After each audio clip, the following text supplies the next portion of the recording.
Hey friends, I'm back. I sort of took a little hiatus because I don't really know why. I don't really have a reason. I just sort of did. I don't know, there's just a lot going on in my house and, I have a lot of kids, so that's always my reason. When you have 8 kids, you can always use your kids for any excuse. Like, oh, I was running late. Well, I have 8 kids. Or like, oh, well, I missed church this week. Well, I have 8 kids. Or, like, oh, I haven't been doing my hot takes for a week. Oh, I have 8 kids. I mean, you can use 8 kids, for literally anything. That's a reason to have 8 kids, because you can use them as an excuse for virtually anything.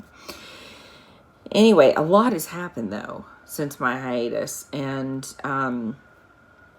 I have so much to say, but I try to keep these sort of short, so I'll try to, break it up. But first of all, since I've been gone, I don't know what happened to Corona. I guess it's gone. What this has taught us is this. We can never trust government health officials again. Never. You can never trust government health officials again.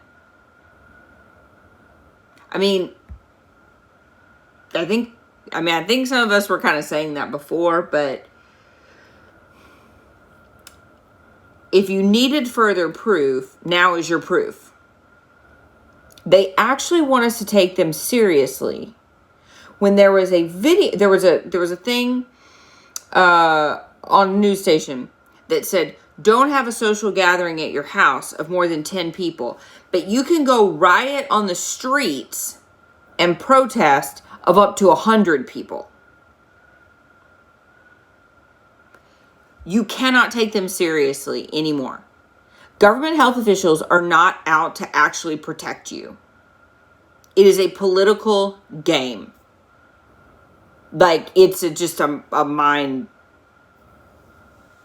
I can't. It's too many bad words. I can't. They're just trying to, screw you up here. You cannot trust them.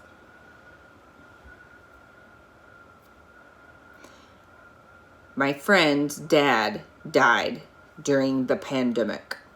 Okay? It was how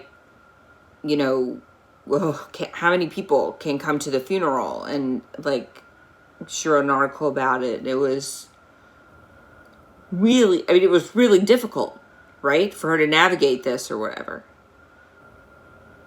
But everybody and their mama showed up to George Floyd's funeral. No problem.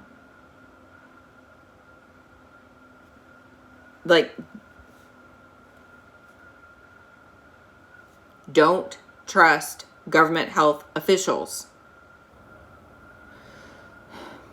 And then they want to mandate vaccines?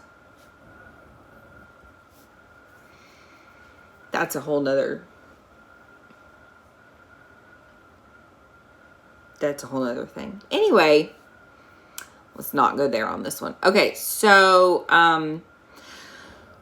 here's something that really, it sort of got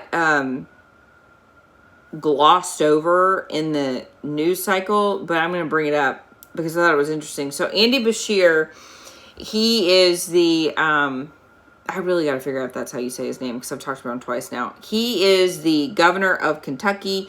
He is the one that said during the scamdemic that, that abortion, he's just not going to do divisive issues right now. He's just not going to do that right now. Okay. Well, now he said that it's a priority for him to provide health care to all blacks. Okay.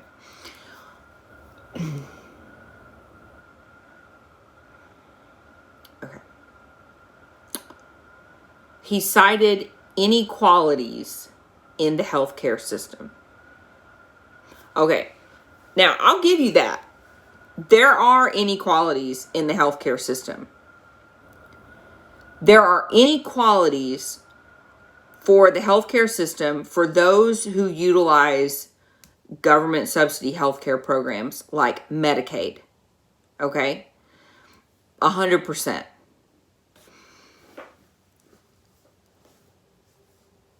We need to fix that.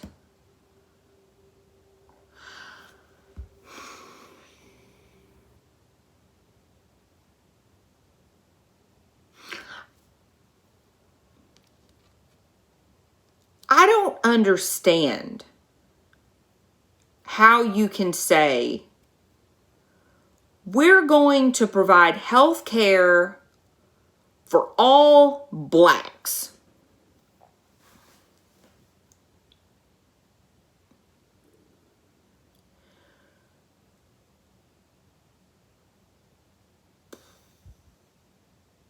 Like,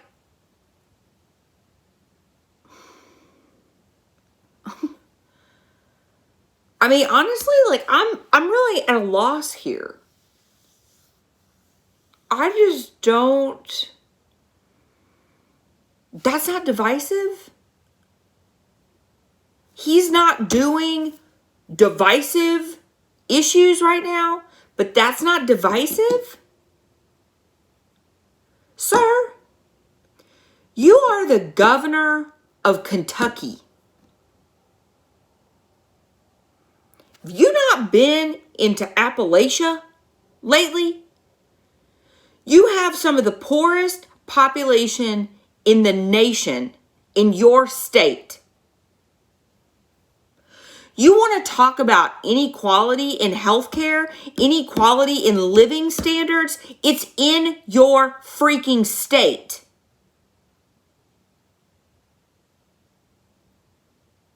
Why aren't you addressing that?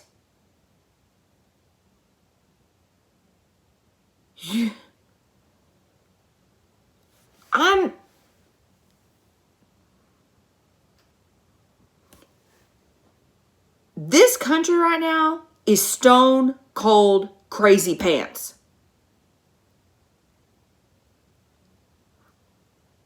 I feel like the United States needs to go into a psych ward right now.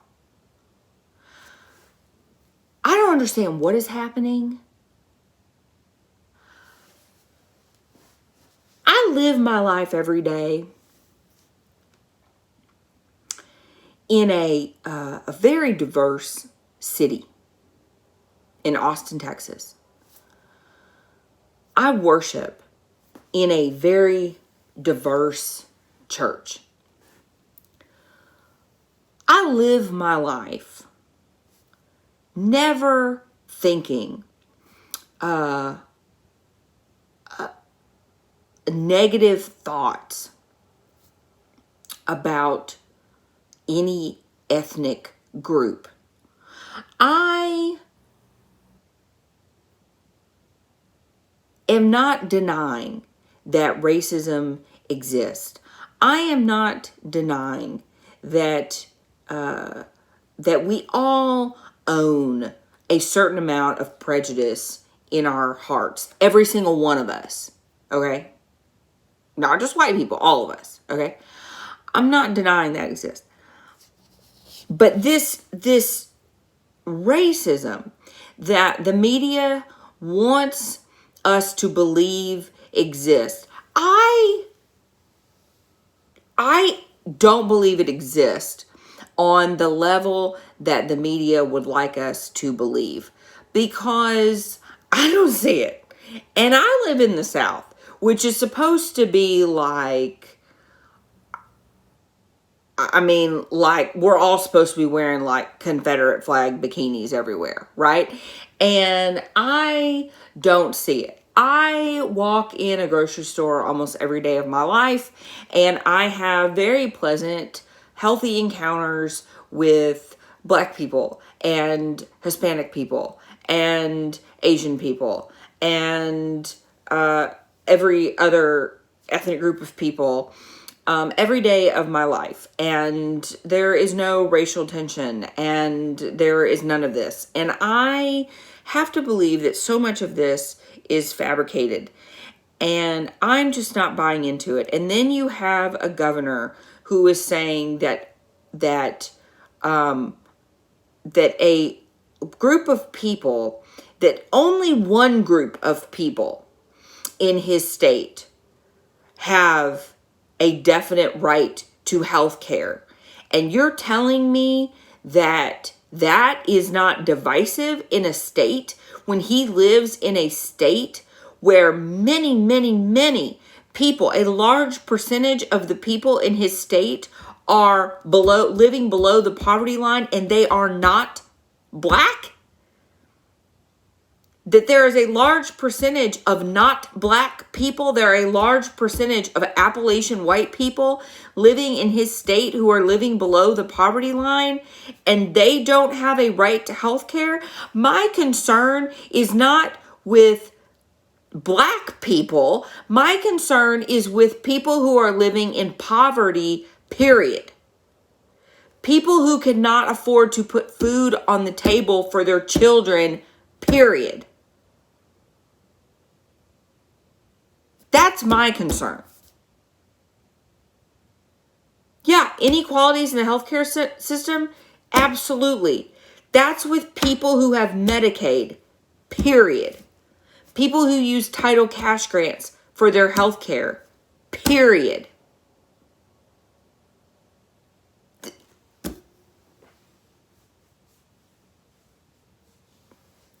I don't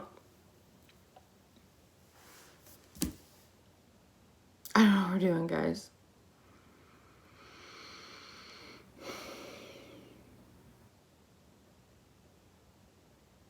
This is really where we're going? I mean, you want to talk about division.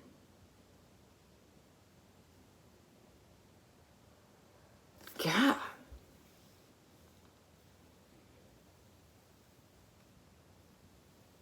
I feel like we should be working together as a country to bring up those who are marginalized. The greatest group of people who are marginalized in our country outside of the unborn are the impoverished.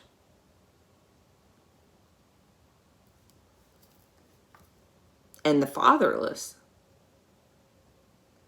And generally, those two go hand in hand.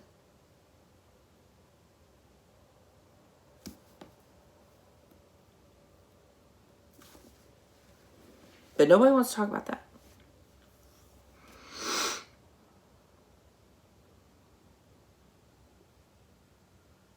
Because those are things that we can actually work on.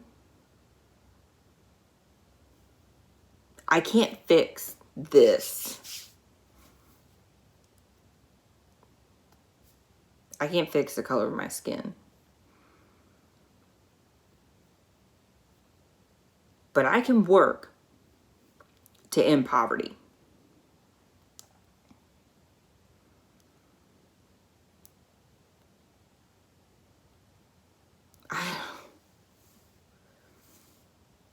I feel like we're just,